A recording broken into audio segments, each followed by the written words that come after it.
Cyber security আইনের সব মামলা প্রত্যাহারের ঘোষণা। কুয়াশায় সাল শুয়ে পানি আর কত হয়রানি আছে সমাধান। বসত ঘরে লাগাও আনোয়ার শীট, সারা ঘর থাকে শুকনা, সর্দি কাশিও থাকে দূরে। আনোয়ার শীট আগামী 7 দিনের মধ্যে সাইবার সিকিউরিটি আইনের অধীনে সারা দেশে সব মামলা প্রত্যাহারের ঘোষণা দিয়েছেন আইন উপদেষ্টা ডক্টর আসিফ নজরুল।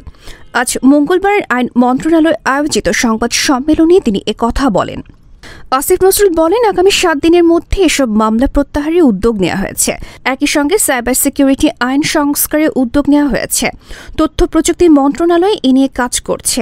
আইন উপদেষ্টা বলেন, দেশের 25টি জেলায় 2,500 রাজনৈতিক বা হয়রানিমূলক বা গায়েবী মামলা চিহ্নিত করা হয়েছে। এসব মামলায় লাখ লাখ মানুষ আসামি। আগামী ফেব্রুয়ারির মধ্যে এসব মামলা প্রত্যাহার করা হবে। তিনি বলেন, গায়েবী মামলা চিহ্নিত করতে আমরা 4টি ভাগে ভাগ করেছি। মামলাগুলো পুলিশ করেছে কিনা সেটা আমলে নেওয়া হয়েছে।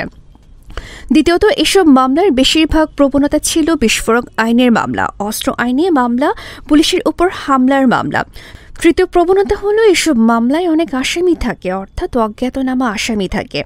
সবশেষে যে প্রবণতাকে আমলে নেওয়া হয়েছে, বিরোধী দলীয় কোনো বড় সমাবেশের আগে পরে এবং গত 3 ভুয়া নির্বাচনের আগে পরে করা মামলা। এসব প্রবণতাকে আমলে নিয়ে আমরা প্রায় 2500 মামলা চিহ্নিত করেছি। আশা করছি ফেব্রুয়ারির মধ্যে এসব মামলা প্রত্যাহার হয়ে যাবে। ডেস্ক রিপোর্ট, গণমানুষের আওয়াজ। রয়্যাল পাওয়ার লিঙ্ক। রয়্যাল পাওয়ার লিঙ্ক। আপনি কি স্বল্প মূল্যে উন্নত মানের কামিজ, পার্কিংস, রেকর্ডো জেনারেটর কিনতে চান? আমরা ইংল্যান্ড ও চায়না থেকে আমদানি করে দেশের বিভিন্ন প্রতিষ্ঠানে 20 থেকে 3500 কেভিএ পর্যন্ত সরবরাহ ও সার্ভিস দিয়ে থাকি। বিস্তারিত জানতে যোগাযোগ করুন রয়্যাল পাওয়ার লিঙ্ক। মোবাইল 017161203646। রয়্যাল পাওয়ার লিঙ্ক।